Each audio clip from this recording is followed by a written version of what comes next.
But it's very exciting to get into a completely different world for me, trying to tell a story through dance, through movement, and using this, very big symphonic music that I'm not used to. I use a lot of Baroque music. I've been also using classical like Wagner and things like this, but Tchaikovsky I never did before, and it's very difficult, and it's also very inspiring. But I don't think I would have ever done Sleeping Beauty if I wouldn't arrived here somehow. I tried and I talked to Mr. Kerman, it's better to do something absolutely different. Don't think of Petit Pas when you look at my choreography because it's got nothing to do with it. There is not one step. I am a choreographer. I am not somebody who reconstructs ballets. I also respect enormously Marius Petipas' work, and I would not borrow any of his steps.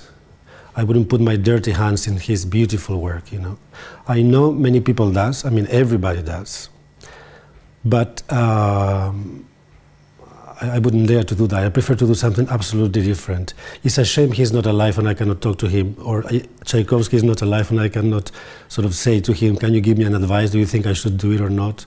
Do you mind if Aurora instead of this will do that? But I am somebody who loves music, who respects very much composers and musicians and artists, and I hope I won't deserve,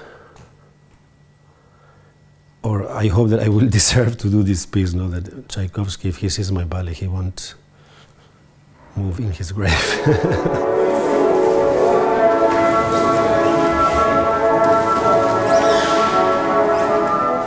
I try to follow the music and get inspired by the sounds of the music, and when there is Aurora variation, then I try to make Aurora dance. When there is the variation from Carabosse, then I put Carabosse on stage, moving and expressing what the music says. And that's what a choreographer is about, trying to express through movement what the choreography is saying, especially when it is a ballet written, a music written for ballet, I try to get rid of all the theatrical moments that for me are so long. All the mime, all these things and all these things, and it's beautiful for the classical version, but right now I cannot be 5 minutes just with dancers on stage doing sort of mime, sort of theater. I don't know what it is, this for me. So I try to do all that with dance. There is not mime in my ballet. Maybe that's the most different thing. Still, Petit Pas, when he did Sleeping Beauty, he tried to take away as much as possible all this theater and these mime parts in the ballets.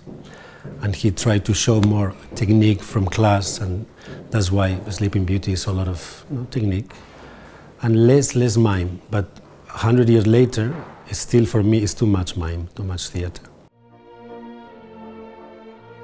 They are very nice. They are very nice to work with. I think they are very good at what they do, but a dancer can't always just be learning. You can't only live off doing things that they've been already done.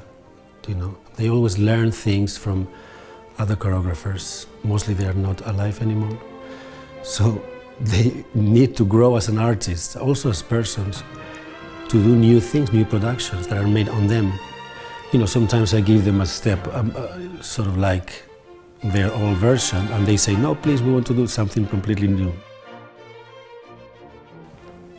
So I feel them very happy to have somebody who is making steps on them. It's like making a jacket by measure, not just bought in a boutique. Public is going to like it because dances are good, because we do it really honestly. We don't do it to have a big success. We don't do it to go against anybody or to make a big scandal, at least me. We just work because it happened now. I'm here and I'm in a great theater with beautiful dancers. Let's do something new.